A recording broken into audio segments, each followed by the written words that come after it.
When billionaire Richard Branson posted a cryptic photo yesterday showing him punching the air with Joan by his side, nobody knew it would be the last glimpse of his wife the world would see alive.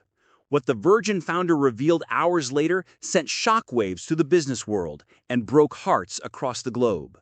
The woman who turned down a private Caribbean island, who made one of the world's richest men chase her for years, and who secretly shaped every major decision behind the Virgin Empire, has passed away at 80.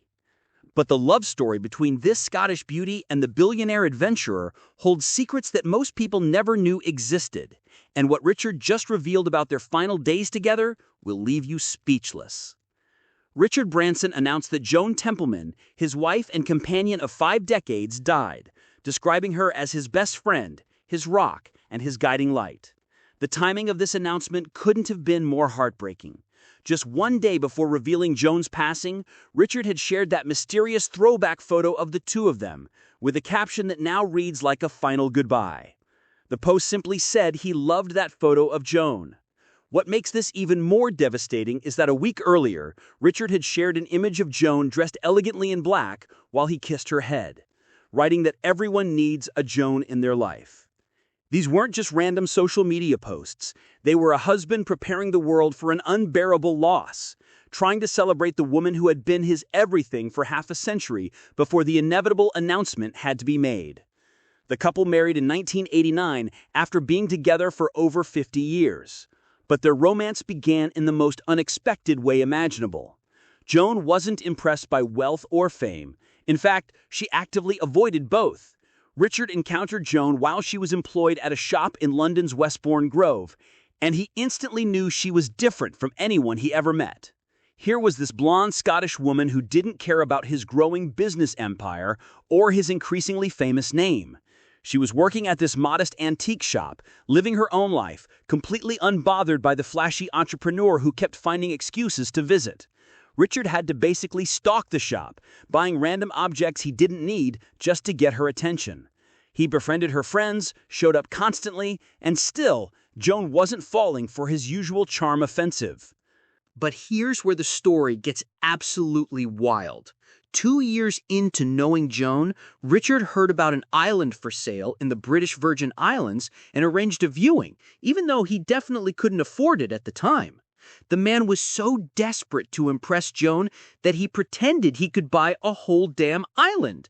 They flew out together, walked around dreaming up plans to transform it into their residence and a retreat for musicians, and Richard made his highest offer.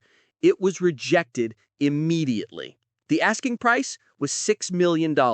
Richard had offered $100,000. The rejection was so embarrassing that the helicopter literally left without them, and they had to hitchhike back to the airport, sunburnt and humiliated. Most women would have run for the hills after that disaster. Joan stayed. She saw something in Richard that had nothing to do with money or success. The plot twist that nobody saw coming happened a year later. The island was still unsold, and Richard purchased it for $180,000. That island became Necker Island, the private Caribbean paradise that would later become synonymous with the Branson name. But even after buying her a literal island, Joan still didn't immediately say yes to marriage. She made Richard wait, and wait, and wait some more. They dated for over a decade before finally tying the knot in 1989 on that very same island. The woman had a billionaire buying islands for her, and she still took her time deciding if he was worth it. That's the kind of power Joan had. What people don't realize is that Joan consistently shunned public attention, despite her husband's worldwide recognition. While Richard was launching Virgin Atlantic, Virgin Records, Virgin Galactic, and becoming one of the most recognizable faces in business, Joan deliberately stayed out of the spotlight. She wasn't interested in being a celebrity wife or attending glamorous events. She wanted a real life, real relationships, and real privacy. Richard wrote about how Joan was a very private person from the beginning and always keen to avoid the public eye.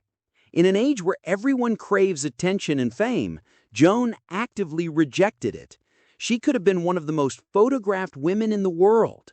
Instead, she chose quiet family dinners and time with her grandchildren. The family they built together faced unimaginable tragedy early on.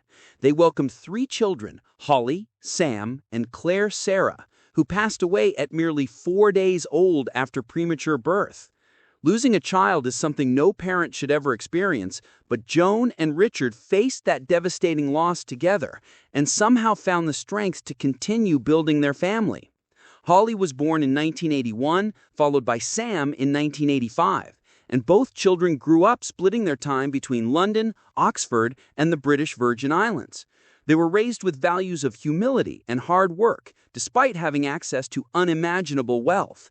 That was Joan's influence. She made sure her kids understood the value of money and the importance of making a positive impact.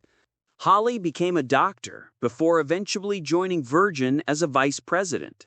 And she's also a co-founder of Big Change, a charity focused on helping young people. Sam went into film production and environmental activism. Both children got married on Necker Island, just like their parents, and gave Joan and Richard 5 grandchildren to dote on. Richard is a proud grandfather to Etta, Artie, Lola, Ava Dea, and Bluey.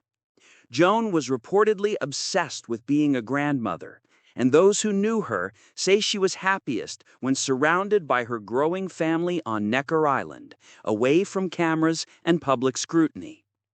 What's absolutely crushing about this loss is how much Richard has always credited Joan for his success.